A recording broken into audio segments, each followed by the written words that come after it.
Hello दोस्तों, नमस्कार। स्वागत है आपका आज की इस वीडियो में। आज की इस वीडियो में बताने वाले हैं क्लास 9th की प्रश्नवाली 13.6 का क्वेश्चन नंबर 3। ठीक है, तो क्वेश्चन नंबर 3 में करा है एक सॉफ्ट ड्रिंक यानी कि सॉफ्ट ड्रिंक दो पार्कों में उपलब्ध है। लंबाई 5 सेंटीमीटर और चौड़ाई, यहाँ पर लिखा है चौड़ाई 4 सेंटीमीटर वाले एक आयताकार आधार का टीन का डिब्बा जिसकी ऊंचाई 15 सेमी है और दूर में कहता है व्यास 7 सेंटीमीटर वाले वृत्तीय आधार और 10 सेंटीमीटर ऊंचाई वाला एक प्लास्टिक का बेलनाकार डिब्बा, किस डिब्बे की धारिता अधिक है और कितना अधिक है। ठीक है, तो चलिए इसको हल कर लेते हैं। चलिए, तो यहाँ पर क्वेश्चन नंबर 3 को नोट कर लिया है। कर है आयताकार आधार वाले डिब्बे का माप। ठीक है, आयताकार आधार वाले डिब्बे का माप कितना है? लंबाई 5 सेंटीमीटर। आयताकार आधार वाले डिब्बे के माप यानी कि चौड़ाई बराबर कितना है? 4 सेंटीमीटर। आयताकार आधार वाले डिब्बे के माप यानी कि ऊंचाई बराबर कितना है? 15 सेंटीमीटर। ठीक है, तो यहाँ पर हमने लिख दिया है घन बना के। ठीक है, उसके बाद क्या करेंगे? इसका डिब्बे का आयतन बराबर। ठीक है, यहाँ पर लिखेंगे डिब्बे का आयतन बराबर, तो डिब्बे का आयतन का फॉर्मूला क्या होता है? ठीक है, यहाँ पर लिख सकते हैं आयतन बराबर। ठीक है, तो फॉर्मूला होता है L गुने B गुने H, यानी कि लंबाई गुने चौड़ाई गुने ऊंचाई। ठीक है, तो यहाँ पर लिखेंगे 5 गुने 4 गुने 15। ठीक है, तो 15 चौका 60 और 60 पचे 3 से। ठीक है, सेंटीमीटर क्यूब हो जाएगा। ठीक है, और उसके बाद कह रहा है वृत्तीय। ठीक है, तो यहाँ पर एक बेलन बना देते हैं। ठीक है, तो यहाँ पर हमने एक बेलन बना दिए। ठीक है, अब इसका पूछ रहा है यहाँ से यहाँ तक जो व्यास है ना वो कितना है? 7 है। इसका ऊंचाई कितना है? 10 है। ठीक है, तो यहाँ पर लिखेंगे एक मान लेते हैं, दूसरिका में लिखा है वृत्तीय आधार वाले बेलनाकार डिब्बे का व्यास कितना है? 7 सेंटीमीटर। ठीक है, उसके बाद वृत्तीय आधार वाले बेलनाकार डिब्बे का क्या त्रिज्या बराबर, यानी कि 7/2 हो जाएगा। ठीक है, कितना हो जाएगा? 7/2 हो जाएगा। ठीक है, अब बेलन की ऊंचाई लिखेंगे। ठीक है, वृत्तीय आधार वाले बेलन डिब्बे का ऊंचाई कितना है?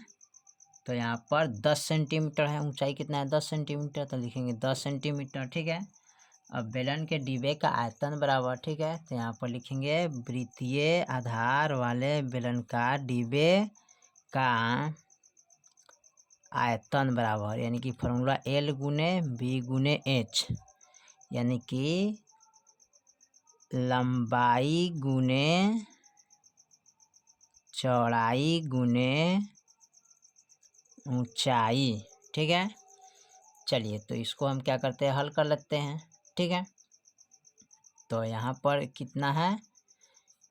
यानी कि व्यास यानी कि त्रिज्या है 7/2, ऊंचाई है 10। ठीक है, तो सॉरी, यहाँ पर फॉर्मूला इसका होता है πr² ना, πr² होता है, गलती से लिखा गया। ठीक है, यहाँ पर ये नहीं होगा, यहाँ पर होगा फॉर्मूला πr²। ठीक है, यहाँ पर लिख देते हैं πr²h। ठीक है, बेलन के आयतन बराबर। ठीक है, लिख लेंगे बेलन के आयतन बराबर। ठीक है, πr² होता है। ठीक है, अब इसको हल कर लेते हैं, तो लिखेंगे यहाँ पर पाई का मान लिखेंगे 22/4 7, ठीक है, गुने आर का मान यानी कि 7/2 है, तो 7/2 गुने 7/2 गुने एच का मान कितना है 10, तो लिखेंगे 10, ठीक है। अब इसको कटाएंगे, 7 से 7 कट गया। अब यहाँ पर कटाएंगे 11 दूना 22, ये कटेगा 2 पचे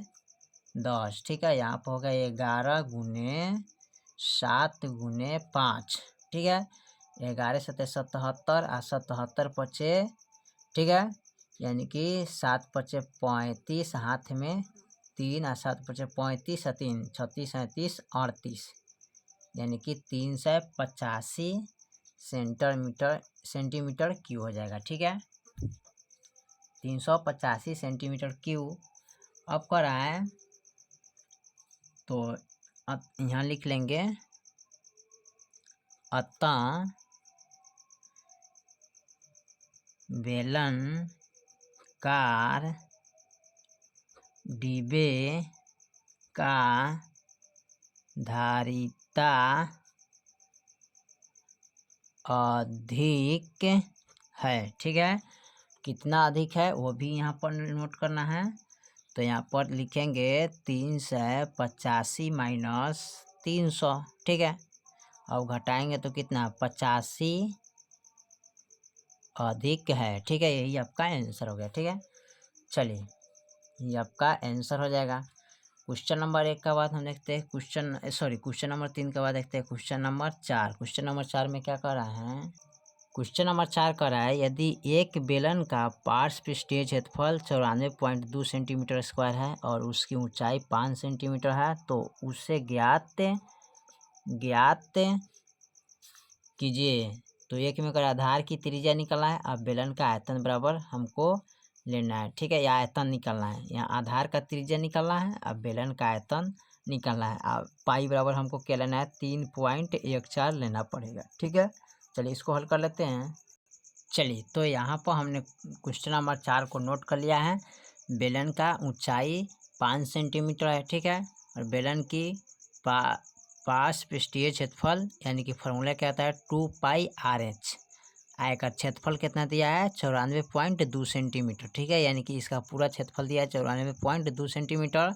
इसका ऊंचाई दिया है 5 सेंटीमीटर। तो हमको निकलना क्या है यहाँ पर त्रिज्या और इसका आयतन निकलना है, ठीक है। तो चलिए इसको हल कर लेते हैं। तो यहाँ पर लिखेंगे, देखिए यहाँ पर इसको लिखेंगे 2 के 2 गुने पाई के मान लिखना है 3.14 गुने, ठीक है, आर के मान नहीं दिया तो लिखेंगे आर, ठीक है, यहाँ पर लिखेंगे आर ही लिखेंगे, ठीक है। गुने एच के मान कितना दिया है 5, तो यहाँ पर लिखेंगे 5 बराबर 94.2 सेंटीमीटर, ठीक है। और उसके बाद क्या करेंगे, इसको अब इधर लाएंगे, ठीक है। तो इनको लिख सकते हैं इस तरह, हमको आर बराबर निकालना है, ठीक है। तो आर बराबर निकालने के लिए क्या करते हैं, इसको इधर लाएंगे तो लिखेंगे 9442, ठीक है। और यहाँ पर हम क्या करें, इसको बट्टा लगा देंगे, ठीक है, यानी कि दशमलव का बदला 1 और दशमलव का यार ये को अंक है तो एगो 0 बैठा देंगे, ठीक है। उसके बाद फिर यहाँ पर लिखेंगे इसको गुने, ठीक है, यहाँ पर लिखेंगे जैसे कि दिया है तो यहाँ चलाएगा 2, ठीक है, गुने 2 गुने 314 हो जाएगा, ठीक है।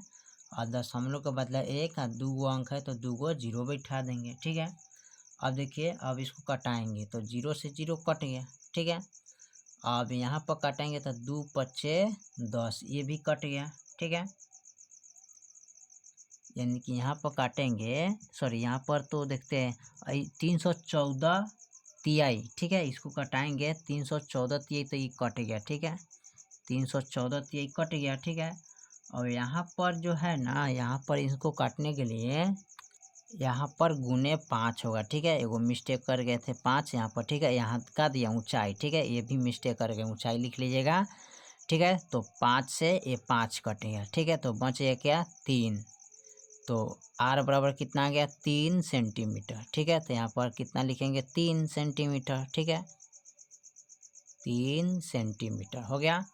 और उसके बाद बेलन का आयतन बराबर निकालेंगे, दूसरिका में कह रहा है बेलन का आयतन बराबर, ठीक है। तो यहाँ लिखेंगे बेलन का आयतन बराबर फॉर्मूला होता है पाई आर स्क्वायर एच, ठीक है। तो यहाँ पर पाई का मान क्या है लिखेंगे 3.14 गुने आर के मान कितना है 3, तो 3 गुने 3 करेंगे, एच के मान कितना है 5, तो 5 लिखेंगे, ठीक है। अब इस तीनों को गुना करेंगे, 3 3 9, 9 5 45, अब 45 से इसमें गुना करेंगे तो आपका आ जाएगा 141.3 सेंटीमीटर क्यूब, ठीक है। 3 3 9 9 5 45, ठीक है। अब इसमें गुना कर लेते हैं 3.14 में 45, ठीक है। तो 5 चौका 20, 5 1 5 6 7, 5 3 15, ठीक है। फिर 5 चौका 4 चौका 16, 4 कम 4, 5 4 3 12, ठीक है। जोड़ेंगे 0 यहाँ पर, 6 12 13, ठीक है। उसके बाद लिखेंगे 5 5 10 के 0, हाथ में 1, 2 1 3, ठीक है। 2 1 3, 3 1 4 होगा यहाँ पर, ठीक है। यहाँ पर 4 होगा और 1 हो जाएगा, ठीक है। दशमलव 2 अंक का बाद है तो 2 अंक के बाद दशमलव बैठा देंगे यहाँ पर, ठीक है।